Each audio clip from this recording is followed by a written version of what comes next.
morning, everyone. Welcome to God's Grace on Thee, Angel Wallace Productions. And the reason I'm bringing both of them together, because it's just, I'm already recording it, so I might as well do it for both. It just gives a person an opportunity to listen or to read and, use your own discernment, of course, and come to your own conclusions.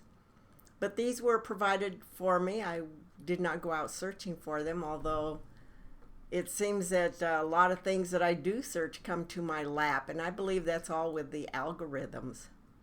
When you're viewing something else in the same category will pop up that I've been noticing. So maybe that's how I'm getting my information. But anyway, I found it very fascinating. And you can't turn your back on it. I mean, I can't. After I've been reading, I cannot turn my back away from it. So let's continue on. This is what the page looks like, so that you know what I'm reading. This is entitled The Veil Removed by Gallegos Ceres Hatan. It's from the Phoenix Journals.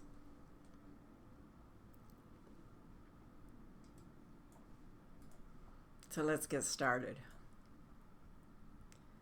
Again, the copyright position statement and disclaimer is always important. The Phoenix Journals are intended as a real-time commentary on current events, how current events relate to past events, and the relationships of both to the physical and spiritual destinies of mankind.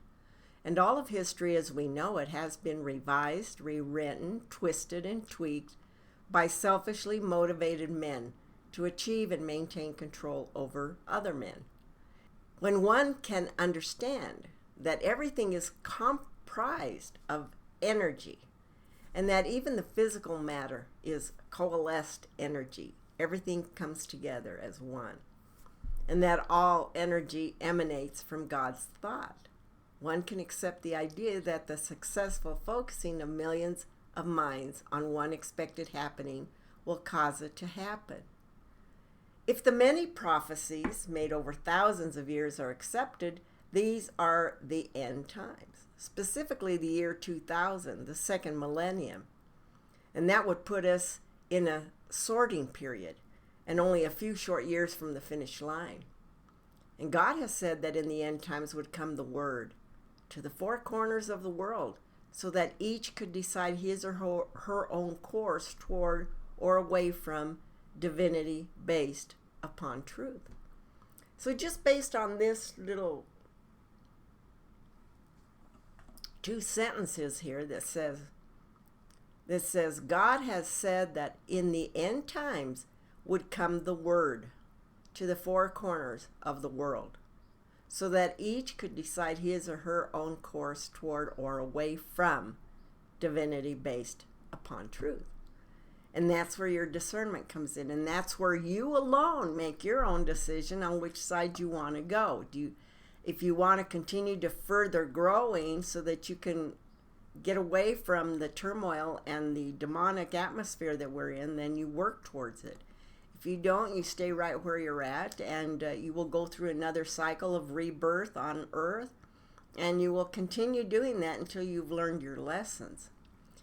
So God sends his hosts messengers to present that truth. This is the way in which he chooses to present it, through the Phoenix Journals. Thus, these journals are truth, which cannot be copyrighted. They are compilations of information already available on earth, researched and compiled by others, some no doubt for this purpose, which should not be copyrighted. Therefore, these journals are not copyrighted except Sipapu Odyssey, which is fiction. The first 60 or so journals were published by America West Publishing, which elected to indicate that a copyright had been applied for on the theory that the ISBN number, and that's what's necessary for booksellers, was dependent upon the copyright. Commander Hatan, the primary author and compiler, insisted that no copyrights be applied for and to our knowledge none were. Now, if the truth is to reach the four corners of the world, it must be freely passed on. And it is hoped that each reader will feel free to do that, keeping it in context, of course. Now, the only way that I know how to try to reach the masses, which I don't have a lot of followers, but those that I do can pass that on as well. And that's how we continue to move the word. And that's what he means by the four corners. Once everybody sees it and understands it, then that's when our end times will be coming, based on what I just read here in the copyright and disclaimer section. So let's get started.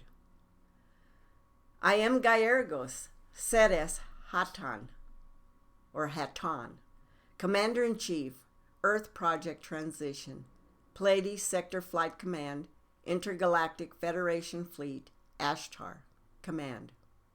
Earth Representative to the Cosmic Council and Intergalactic Federation Council on Earth Transition. You may call me Hatan. Let there be no misunderstanding of who I am.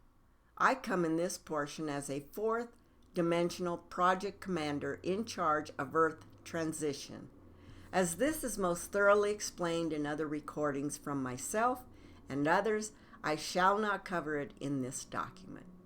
Now, this document contains truth which can be validated. It comes forth in dictated format from myself to one of my recorders. There's nothing of channeling about it. It is via actual radio type shortwave directly from my source into a receiver terminal. No hocus pocus nor mystical hoopla. Now, this recorder does exactly that, records. She is not privy to the information resources, nor is she given to interpretation, other than as any other reader would personally interpret. So we of the lighted brotherhood of the cosmic and galactic participants are ready to make our presence upon your place. We travel and act in the direct service and under command of Isu, Jesus, or Jesus, Emmanuel Sananda. Sananda is aboard by command craft, whence he will direct all evacuation and transition activities as regards the period you once call the end prophecies of Armageddon. Now, he has organized placement for his peoples and will oversee all operations as regards his people. And all intergalactic fleets are under his command and for the purposes of evacuation. Those details are in most capable hands of one called simply Commander ASHTAR. Now, there will be more and more frequent contact with ones of human format by ones of our commands. You will ask any energy form contacting you to identify. Demand that if the energy is not the light of the divine source, to remove itself. Do not entertain any and all energy fragments who appear to you, for more and more of the dark energy forms are making contact. Extreme caution. Do not hop aboard any spacecraft which might land, because the entities to identify themselves, instructions for identification of the intergalactic commands are being presented currently and will be forthcoming in a massive way very shortly. Now, this document is for the purpose of awakening you to the horrendous lie that has been perpetrated against you ones. I am giving it to ensure protection of those human ones who dared bring it into the open, and yet risk their lives having done so. I dedicate it to the ones who dared and have been mocked, ridiculed, and persecuted for having dared to give you help to save yourselves from the lies. And I go on record to my adversaries herewith and place them on formal notice. Ye shall not harm one hair of my workers. You shall reap bitterness if you bring physical harm unto them. Now I shall tell you who I am in my higher command. I am Aton. Perhaps you might wish to look up that label, for it might prove to be quite important to you. And I shall see to it that these instructions are carried forth. So I suggest there be no toying with this as some game of sorts to be discounted at your next little seminar gathering of the flying saucer clubs and crystal worshippers. Your time of playing at star readings, Ouija boards, and tarot to seek your fortunes is over. Now, Earth is going to march right through evolution, transition, tribulation, new birthing, and the new birthing just as written. You need no psychic reader to tell you how it will be. You can hide your head in your sand bucket, but it will change nothing. There are detailed and magnificent plans in operation to cause the transition to be quite survivable and workable for those of you who so choose to work with us and not in the enemy camp. The evil forces shall be met and stopped, but it will be most unpleasant confrontation. And the Master, Isu, Jesus Emmanuel Sananda, is returned and awaits the appointed time. If you want information, I suggest heartily that you contact Phoenix Source Distributors for any and all information. We will be printing it in numerous volumes as fast as our scribes can receive. And I dedicate this work to all who have taken a stand for truth. And of course, my infinite love and appreciation to Dharma, who works hours each and every day in our service. This is but a tiny portion of her works. I'm so honored, my small circle who are in the building of physical foundations, and yet also see to it that these words are carried forth in truth and disbursement. And also to those who give such unselfish support in so many other ways, without which help we could not proceed. Blessings be yours, little ones, as ye are cherished beyond thy ability to comprehend. I request this book be brought to the public with all haste for the physical protection of some of thy brothers, and rests heavily upon its promptness. I place my seal upon these writings of truth. You ones must awaken now, for you have slept too long, and your world is crumbling down around thy feet. You are in the final countdown. I am Aton. Now, for those who don't know who Aton is, that is the name given to God.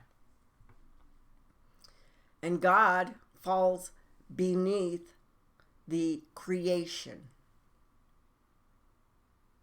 because we all live as one with the creation. His thought process went out. He foresaw his vision, and it became. It manifested. So let's get on to chapter 1. Friday, August 18th, 1989, 11:30 a.m., year 3, day 2. Commander Hatan present. I see, Dharma, that your mind is scrambled, and it annoys you. Leave it in my hands, please.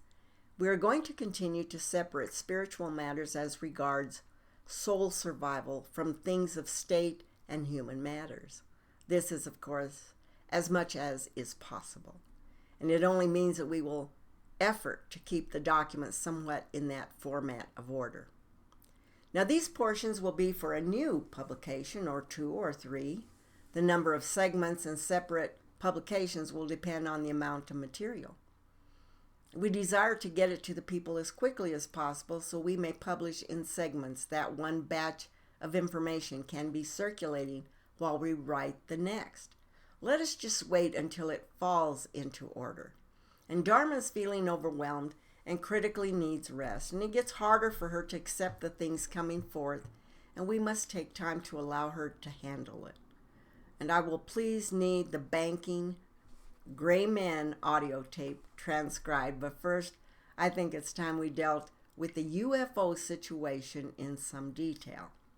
Now, this matter must be set to straight in that you must realize that what will be coming into your attention is not of the lighted brotherhood. I warned you in the early days of contact. In fact, Grandfather warned you on the 19th of August in 1987 that the lighted space brotherhood would be blamed for many, many things. It will thusly come about, for you will be lumped into one binded grouping, which is most erroneous. Now, there is a group of small gray beings that are in total infiltration within our government and everywhere else. They've been very clever, as in their trait, for they have the big boy leader himself, Satan, at helm.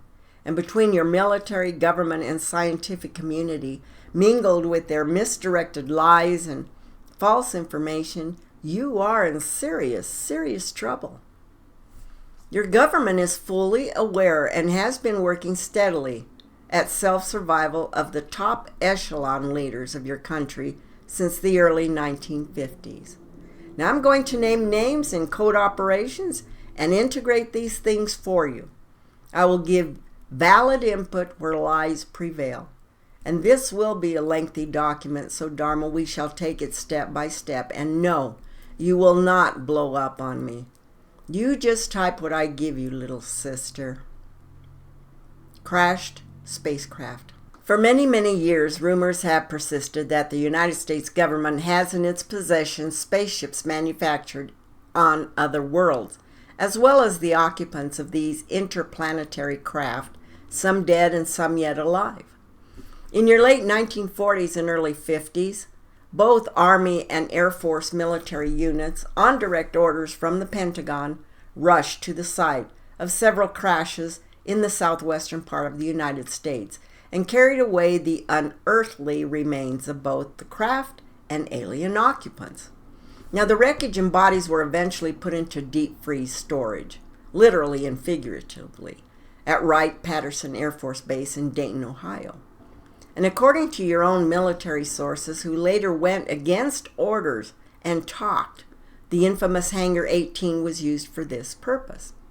Rightly so, among much other covered-up operations and information. Your own Barry Goldwater made several requests and efforts to be permitted to check the contents of the hangar and was never allowed within the installation. There are dozens of other top-ranking persons, but I think you will all recognize the label of Barry Goldwater. Now, don't be confused by names and places, for I will point out something right now. You cannot trust anyone in the government or military at this point. And at one point, there was actually a tug of war going on between various branches of the government as to who was to get final access to these spacecraft.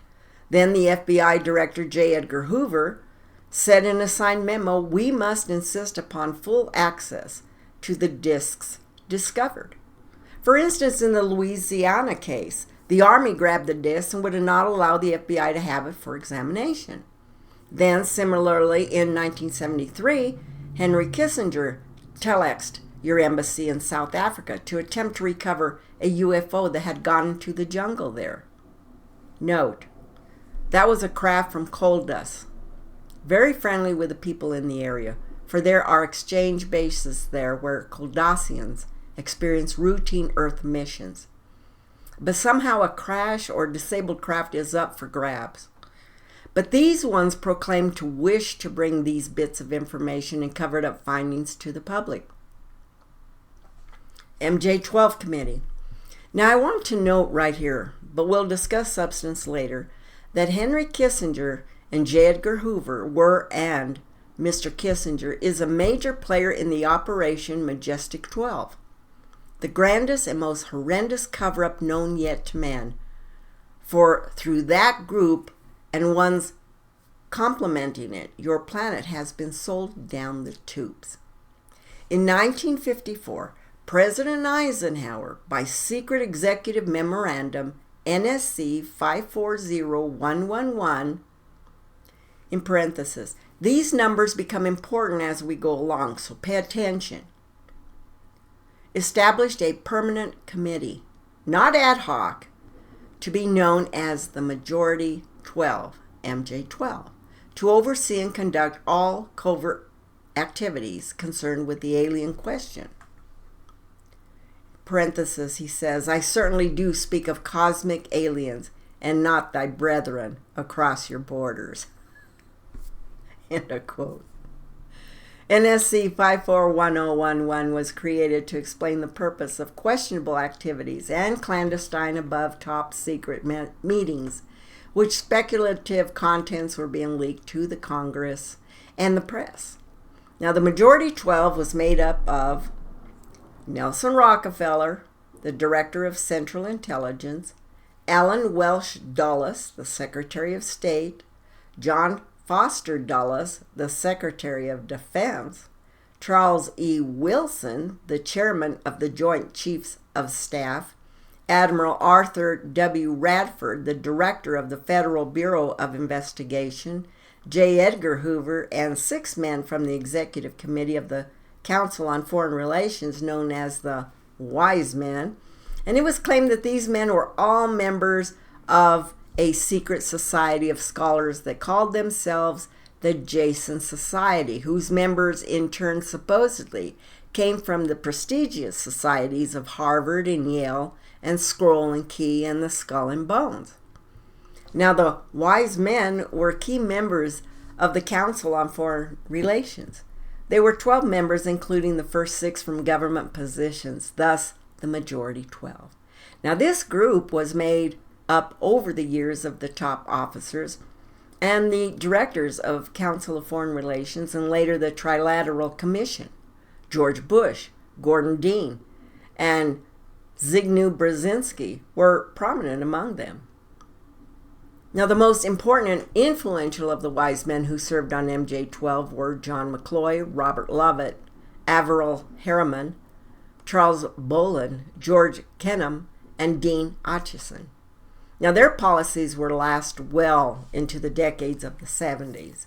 It is significant to mention here that President Eisenhower, as well as the first 6 members of MJ-12, were members from the government, and they were also members of the Council on Foreign Relations.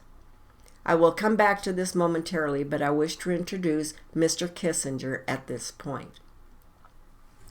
In November of 1955, the NSC 54122 was issued establishing a study committee to explore all factors which are involved in the making and implementing of foreign policy in the nuclear age, as a neatly laid out plan to camouflage the real point of the matter, the alien question and problem. By secret executive memorandum NSC 5411 in 1954, President Eisenhower had commissioned the study group to examine all the facts, the evidence, the lies, and the deceptions, and discover the truth of the alien question.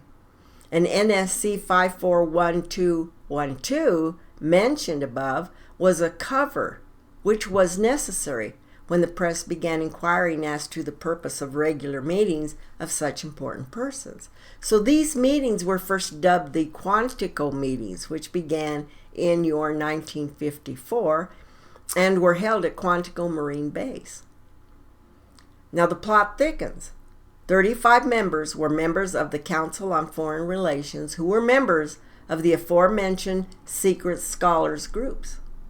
Dr. Zbigniew Brzezinski was a study director for the first 18 months. Dr. Henry Kissinger was the group study director for the second 18 months, which would begin in the late fall of 1955. Now, Nelson Rockefeller was often a participant and arranged facilities for such secret meetings on his property, which could not be reached other than by air. Now, this was a bit later in the scenario after it became too public to meet at Quantico. So the group roster is literal who is who. Among them, just for starters, Dr. Edward Teller, Major General Richard C. Lindsay, Lieutenant General James M. Gavin, Major General James McCormick Jr., and General Walter Bedell Smith. Gordon Dean was the chairman. Now, by the time Dr. Kissinger took over as director in November of 55, the meetings were still being held at the Marine Base in Quantico, Virginia, and were then known as Quantico II. Then Mr. Rockefeller built a retreat in Maryland, which could only be reached by air, so the groups in MJ-12 could meet away from public scrutiny.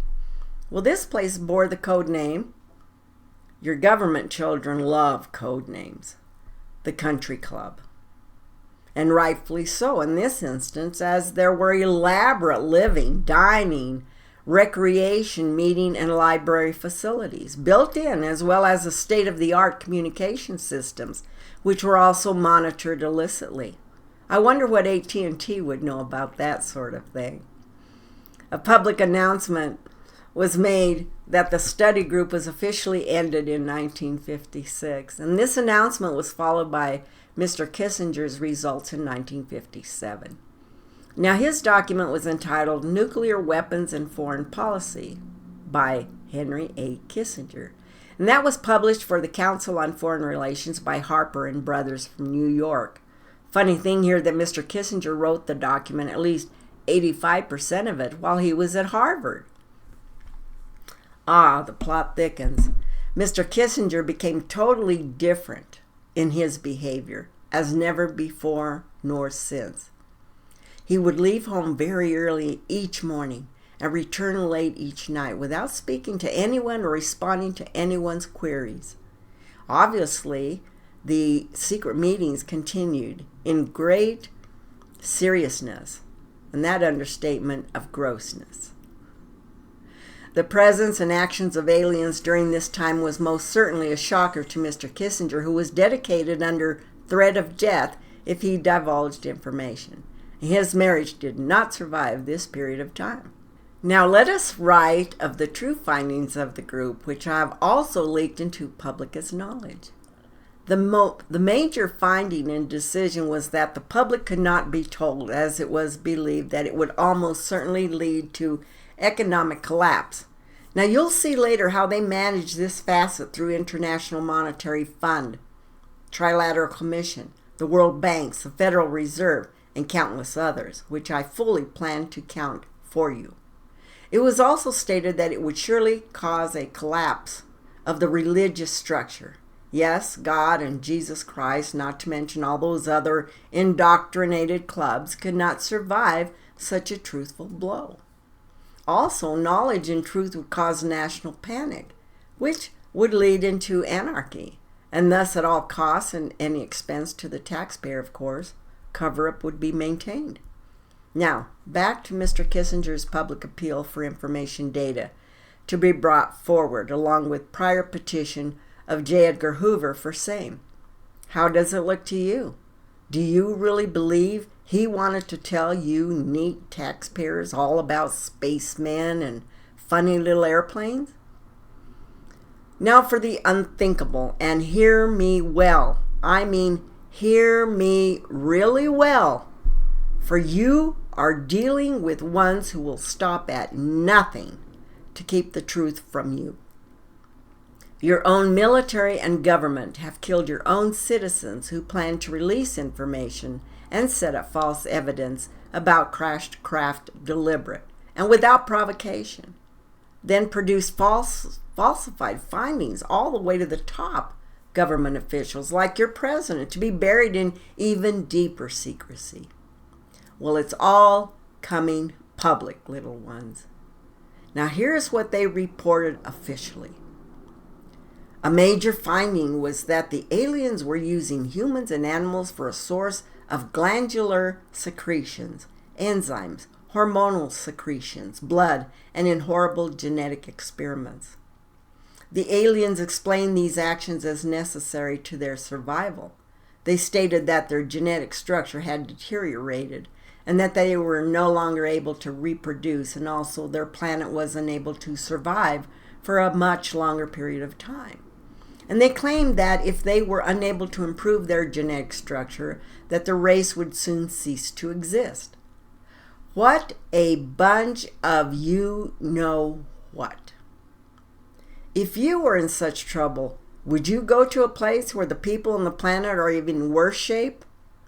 If you have technology to get to Earth, you could certainly get to any one of billions of other inhabited planets where technology and life is superb, beyond comprehension. Well, the group claimed to look upon these explanations with suspicion also, or so they presented on the documents. Since our weapons are literally useless against the aliens, which is the truth, MJ-12 has decided to continue friendly diplomatic relations with them until such time as we are able to develop a technology which would then enable us to challenge them on a military basis. Overtures would have to be made to the Soviet Union and other nations to join forces for the survival of humanity. Ha! Humanity is humanity's worst and only deadly enemy. In the meantime, we need to develop plans to research and construct weapon systems using conventional and nuclear technology, which can hopefully bring us to parity. Okay, the results of the research were projects Joshua and Excalibur. Joshua was a weapon captured from the Germans, which was capable of shattering 4 to 6 inch thick armor plate at a range of approximately 2 miles. And that was using low-aimed, low-frequency sound waves. And it was hoped that this weapon might be useful against the alien craft and beam weapons. Now, Excalibur is real dandy also. It was a weapon carried by missile to some 30,000 feet, AGL, not to deviate from designated target more than some 50 meters, would penetrate 1,000 meters of tufa, hard-packed soil such as that found in New Mexico. Now, why would anyone want to penetrate 1,000 meters over 3,000 feet into New Mexico soil and would carry a 1 megaton warhead? Do you suppose it was intended to possibly destroy the aliens in their underground bases, which your government built for them? So be it. Oh yes, I almost forgot. Joshua's tucked away, having been successfully tested, awaiting better other weapons, as mentioned above. Excalibur did not get well underway until recently, and now there is unprecedented effort to further perfect this weapon. Of course, a weapon that misses its target by some 50 meters is not of great threat to any of us out here in the cosmos. Sorry about that. You also assume that you can get to your craft with such a foolish thrust system. It is your accidents that endanger us when we get called in to shut down your chain reactions. And these scenarios are on audio tape, and we shall publish them also as time permits. Then you ones pick at and destroy some of the most wondrous of God's creations when you deliberately destroy the ones whose systems are chlorophyll-based and process food into energy, much the same as plants. Now, this was the case with a live alien that was recovered from the accidental crash landing in Roswell, New Mexico, and named EBE, Extraterrestrial Biological Entity. Now, he was taken in 1949, and he became ill, and he died in mid-1952. I shall talk about him also, but for now, let me tell you, Earthmen, something important. These aliens came directly upon request and directly to bases already operational by your military and the little gray men. They hold the secret for survival in a greenhouse environment of high nitrogen and carbon dioxide atmosphere along with high temperature endurance. They could not, however, endure the high temperature that burned them to cinders. You ones have a lot of debts to pay for your cosmic brethren, my friends. Dharma, take a break. I see you're going to pass out, and I don't need a sick secretary, little one. Go get thy balance back, and we will continue. Friday, August 18th, 1989, 7:30 p.m., Year 3, Day 2. Hatan, present in truth, let us continue. And most of the things which I will tell you are not pleasant. I bring forth these things only in truth, that you of mine friends be prepared. We have no subversion intent toward any nation, nor do we wish any type of civil uprising. In fact, I tell you here and now that I want no participation from any of you in anything in that manner. We are here to help build a communication and business center, whereby those of you who wish to participate can live comfortably during a most difficult time. Ignorance is not bliss in this instant. You must know truth to understand non-truth and act wisely in all circumstances.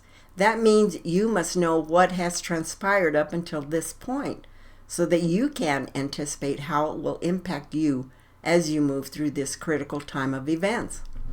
Now let us return to the beings of Aztec, New Mexico. The stories get more insane with each telling, it seems. How about a little truth to shed some light on the happenings? Well, between the first of your year 1947 and the end of your year 1952, and here I shall use published figures, all erroneous, at least 16 crashed or downed alien craft, 65 alien bodies, and 1 live alien were recovered. An additional alien craft had exploded, and nothing was recovered from that incident. I'm itching. And of those incidents, 13 are reported to have occurred within the borders of the United States, not including the craft which disintegrated in the air. Now, of these 13, 1 was in Arizona, 11 were in New Mexico, and 1 was in Nevada. And now 3 occurred in foreign countries. Of those, 1 was in Norway, and the last 2 were in Mexico. Now, sightings of UFOs were so numerous that serious investigation and debunking of each report became impossible utilizing the existing intelligent assets. So let us look at these published figures a bit more closely. Does it not seem strange that only 3 of said 16 crashes occurred in foreign countries and 2 of those in Mexico? Could it be that other countries are not quite so hostile to visitors? Now, how do you think there would be 11 in New Mexico? Could it be the visitors were being lured into secret bases and then fired upon and downed? On October the 29th of 1987, your government hired a heat-seeking missile at my own ship above Vandenberg Air Force Base in California, and after attempting to fire a nuclear warhead into our space. On August 17th of 1987, 5 Pleiades craft were crash-landed. 1 reported in Yucca Flats and later claimed to be a stealth crash, yet it was also claimed the stealth was still in prototype. Now, 1 was crashed in Virginia and 1 in Texas. Now, both of the latter were reported and covered up.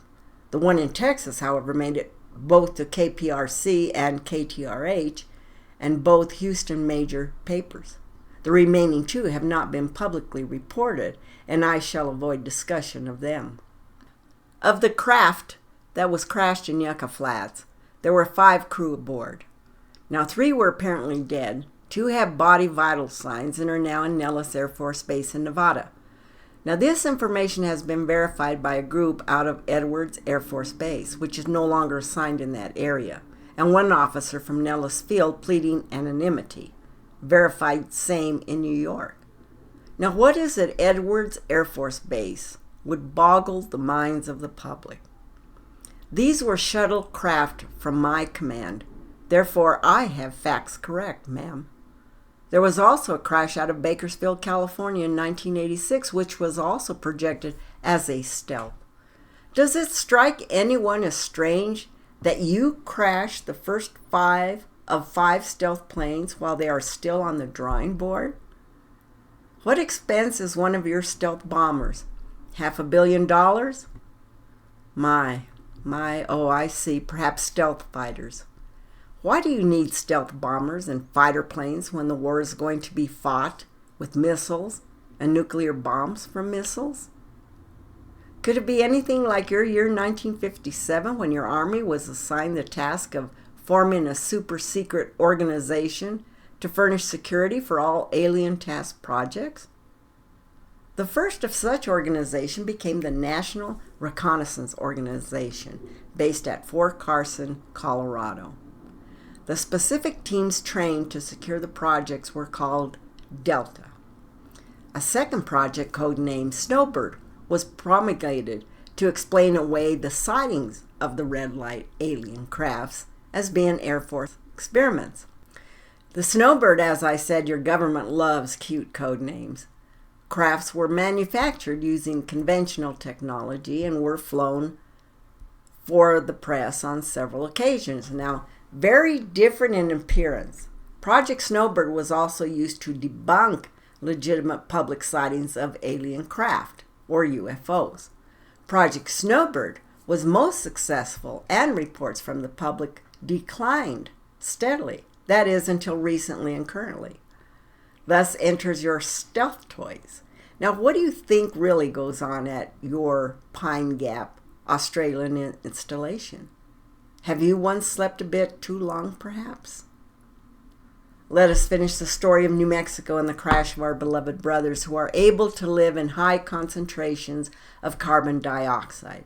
They came for two reasons. Firstly, they thought they might be of help in assisting you to meet needs in order for your species to survive as your greenhouse effect worsens. Secondly, if you could not survive, they could beautifully. Therefore, a planet would not be wasted. But they came to you in peace and wondrous love. They were lured in. They were brought down and attacked. The beings were flamed to incineration, with the exception of 3 in the second or the third crash that were kept for informational hostages. More disrespectful was that the stories were then projected that there were body parts of humans stashed aboard, such as reproductive organs, anus, sex organs, and other cute things that only would interest Earth humankind and strike terror into the hearts of the populace. A funny thing happened, though. After removing all working equipment from the craft, the interior was burned to a cinder, to the point that it was claimed nothing could be salvaged. How so, then, could you produce these readily recognizable body parts such as a human anus after a fire which charred the alien bodies to their very skeletal system? Do you humans as a group ever open your eyes and question anything? Are you drugged beyond recovery? EBE. Before I talk about recent and current events, I shall give you a rundown of sequence of events, and those involved greatly from your 1940s that you can give consideration. There are some very brave people who have brought forth this similar information. Honor them, for they have risked their very lives as well as their loved ones. All have flawed information, but some have presented as honestly as they could research it. I, Hatton, have a great advantage in fact-finding. I want to give honor to our cosmic brother who served well and died on your place without language, isolated and frightened. That is the one you dubbed EBE. It was a name given by Dr. Vannevar Bush. Flash. In November of 1950, a Canadian engineer by the name of Wilbert Smith wrote a proposal for a study of the Earth's magnetic field as a possible energy source. Now, he was with the Canadian Department of Transport, and having learned of these alien crafts and all that, though it was practical. Now, he found the following information. A. The matter was the most highly classified subject in the United States government, rating higher than the H-bomb. B. Flying saucers do exist. C. Their modus operandi is unknown, but concentrated effort is being made by a small group headed by Dr. Vannevar Bush. And D. The entire matter is considered by the United States authorities to be of tremendous significance. Now, all of this was happening at a time when Billy Edward Meyer was receiving regular visits from Semjase, Osket, etc., the commanders in shuttlecraft from my command, Pleiades, to that place in Switzerland. Now, Switzerland will come up again in this story as it relates to your little select big boy groups. At any rate, Dr. Bush has been into about everything. Now, back to EBE. EBE had a tendency to misunderstand language and questions and communication, if at all was most difficult. Now, here is where I really give honor to beloved EBE. At some point into the second year of captivity, he began to respond, and the information derived from this wonderful alien was startling to say the very least. It was so wondrous that it was compiled into a project called the Yellow Book. Now that's not to be confused, of course, with Project Blue Book. There were photographs and records and all sorts of wondrous things which were viewed years later by investigators involved in Grudge 13, another cute code name. Now Grudge 13 evolved out of a pre-existing group called Project Sign. Blue teams were put together to recover the crashed discs and the dead or alive aliens. And the blue teams were later evolved into alpha teams under Project Pounds. So in the late 1951, EBE became ill. Medical personnel had been unable to determine the cause of EBE's illness and had no background from which to draw. So the EBE system was chlorophyll-based, and he processed food into energy much the same as plants. Waste material was excreted about the same way as plants. By the way, there are always lovely bathrooms available aboard their ship for their guests, and they are beloved about the cosmos and are often our transporters, and they do any and all things to allow guests comfort and convenience. Well, anyway, EBE couldn't be adequately treated nor diagnosed by a medical physician, so some brilliant doctor suggests a botanist. Therefore, Dr. Guillermo Mendoza was brought in to try and help him recover. Now, Dr. Mendoza was gentle and loving and worked diligently with EBE, but EBE expired in mid-1952. So Dr. Mendoza, however, now became the expert on alien biology. Now, these are the only aliens with this type of digestive system. And that should tell you more than I am printing here. You did the same thing to a lot of them, didn't you? In a futile attempt to save EBE and to gain favor with the technological superior alien race. Now, why would that matter? The United States began broadcasting a call for help early in 1952 into the vast regions of space, and the call went unanswered. But the project continued as an effort of good faith. So how much good faith can you muster? And why would they ever in this universe answer another call from you? Now, I guess you think I'm picking on the United States of America. Well, that happens to be where I am on duty, and therefore, that is the geological location I shall discuss.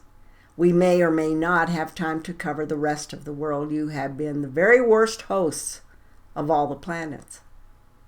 In your year 1988, a craft went down in China, and living beings were recovered. In agreement with other major world powers to notify each other of these instances, the Chinese asked, what should they do? Well, both the United States and the Russian spokesman said to kill them. Now, just how friendly do you think the cosmic brothers should be to little old you? Well, they have compassion for your plight and know it is not the masses which do these things. And they will be gentle and forfeit their own lives to assist you. That, friends, is what love is. Love of another being. Love in honor of the laws of creation and love of God and his laws. But you tread a very, very narrow tightrope. Can you just imagine your President Truman, after having blown up Japan with the first despicable nuclear bomb, to find himself virtually impotent in the situation that followed? Well, the United States had regained the status of financial giant, the most advanced technology, and the highest standard of living. That had the most worldwide influence, and suddenly your government discovered that an alien spacecraft piloted by insect-like beings from a totally incomprehensible culture that had actually ended up in the desert of your New Mexico? Well, it wasn't like that. It was already known by the military ones and a great many high government officials. It was, however, when cosmic and galactic bells chimed, you foolish ones had actually done it, the stupid of stupid. You had now set yourselves up for the final destructions, and oh my, it is coming. It is coming right on time, as the prophecies of all times have laid it out. You also jeopardize the entire system of your corner of the universe, specifically and most devastatingly, your solar system. And worse, you desire to bring that deadly trash out here with us. No, thank you, friends. You must surely not do so.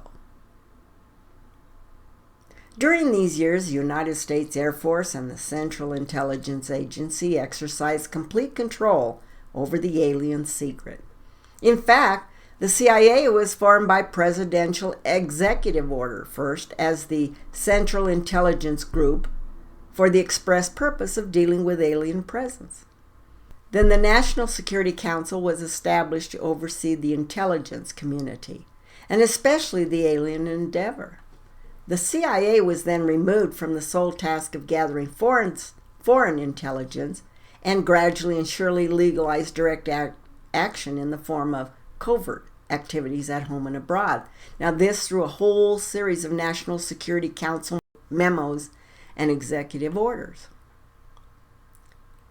In the next two portions, I give honor to an earth brother for such compilation, for it is too intelligent for me to decipher from all your intelligent operations. The Foreign and Military Intelligence, Book 1, Final Report of the Select Committee to study governmental operations with respect to the intelligence activities. United States Senate, 94th Congress, Second Session, Report Number 94-755, April 26, 1976, page 9, states, that's what he said. This directive empowered the Secretary of State to coordinate overseas information activities designed to counter communism.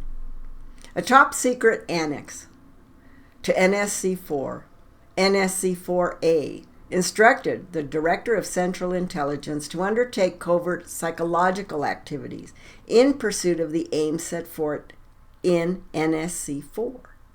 The initial authority given the CIA for covert operations under NSC-4A did not establish formal procedures for either coordinating or approving these operations. It simply directed the DCI to undertake covert operations and to ensure through liaison with the state and defense that the resulting operations were consistent with American policy. Later, the NSC 10-1 and the NSC 10-2 were to supersede NSC-4 and NSC-4A and expand the covert abilities even further. Now, the Office of Policy Coordination, the OPC, was chartered to carry out an expanded program of covert activities. The NSC 10-1, NSC 2 validated illegal and extra-legal practices and procedures as being agreeable to the national security leadership. And the reaction was rapid. And in the eyes of the intelligence community, no holds were barred. And if you can figure it out, I'm relatively sure that statement is quite true. Now, under the NSC 10-1, an executive coordination group was established to review but not approve covert project proposals. The ECG was secretly tasked to coordinate the alien projects. Really, though, they had forgotten us aliens there for a minute. The NSC 10-1 and NSC 10-2 were interpreted to mean that no one at the top wanted to know about anything until it was over, wrapped up and successful. Always successful without getting caught. Now, these actions established a buffer between the president and this information. Now, beloved ones, don't tell me you haven't seen this little tactic in operation. How about every president since that time? Now, watch closely as this sleight of hand. This was intended as a buffer and means for the president to deny knowledge. if leaks divulged the true state of affairs. Now, this very tactic has been used in all later years for the purpose of effectively isolating succeeding presidents from any knowledge, or expressed thusly, at any rate, of alien presence other than what the secret government, and I'll most surely explain this term, and the intelligent community wanted them to know. Pretty effective, too, in the matter of aliens. You could fry just about any visitor, alien or friendly, or a plain fool from Mexico if the big boys in the conspiracy wanted to do so, and keep it a big dark secret from anyone who could stop them. The NSC 10-2 next established a study panel, which met secretly and was made up of the scientific minds of the day. The study panel was not called MJ-12 at that time. That required more memos and orders and secret executive orders to establish MJ-12.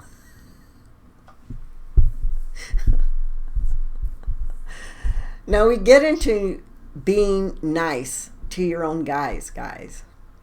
Your Secretary of Defense at that time, James Forrestal, began to object to all the secrecy. Now this was a fine, idealistic, and religious man who believed that the public deserved to be told things about aliens and stuff. And when he began to argue and talk to leaders of the opposition party and leaders of Congress about the alien problem, he was promptly asked to resign his appointment. And he expressed his fears to a lot of people and rightfully believed that he was under surveillance. Now this was interpreted by those who were ignorant of the facts, and they passed off as a case of paranoia and a little schizophrenia. Forrestal, it was later said, had had a mental breakdown and was tucked in Bethesda Naval Hospital. Now, it was feared that Mr. Forrestal would begin to gibber again and tell some secrets, and therefore it was made sure that he was isolated from such possibilities. And in the early morning hours of May 22nd of 1949, the agents of the CIA tied a sheet around his neck, fastened the other end to a fixture in his room, and pushed him out the window. The sheet tore and he plummeted to his death. Lots and lots of victims since that day. Now, if you are a nice victim and take your knocks like Oliver North, you get to go on and teach drug healing, even head up a committee for public service. Times change, but don't count on it, my friends. Keep your rear covered. On to happier topics.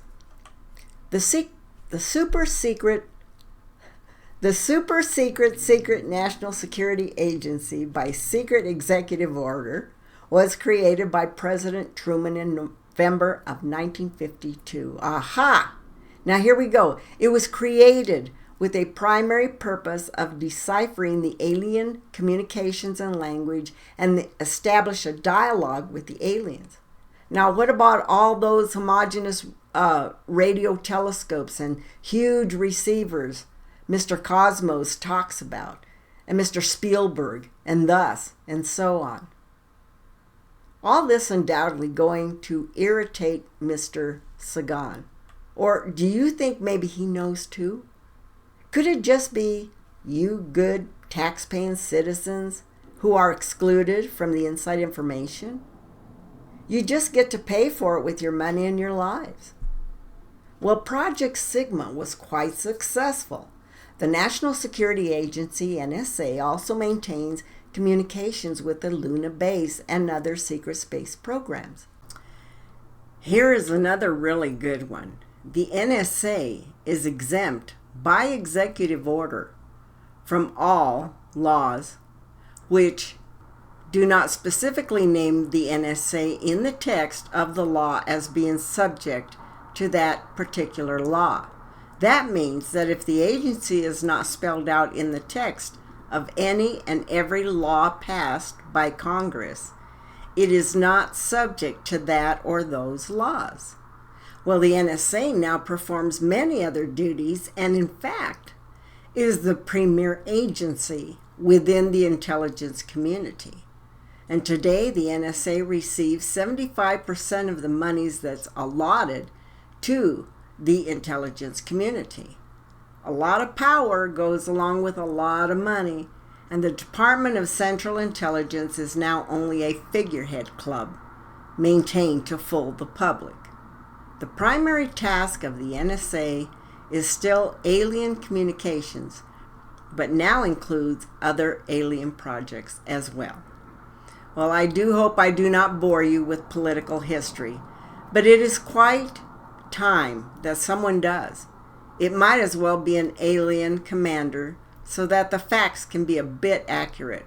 Your leaders and wardens can't seem to get many of the facts straight, and their memories fail them so often. So be it. Dharma, close this for tonight, as I can see you have had enough CIA and NSA and DCI, etc. I wish to continue tomorrow on the trilaterals, the unilaterals, and other coups of chickens. And I can see that you're almost asleep. Speak of boring. Bless you, little one. I shall see that you rest well. Salut and good night. Hatan, clearing frequency. Out, please. So I thought I had finished this little portion, but the alarm had gone off earlier in the day. So I shut it down and I decided, well, I'm going to take this time to go and get some groceries. And so I did. And by the time I got back, my back was aching so bad I had to crawl in a really hot tub of water and just soak with some Epsom salt. So I had to rest myself a little bit, so please excuse the way I look, but I did want to come back and finish this off so I could get this off to you. Okay, folks, share your smile and hug the ones that you love, because life is short, and do something really kind for others, because we're brothers and sisters here in this world, whether we like it or not. Okay, folks, love you, see you, bye.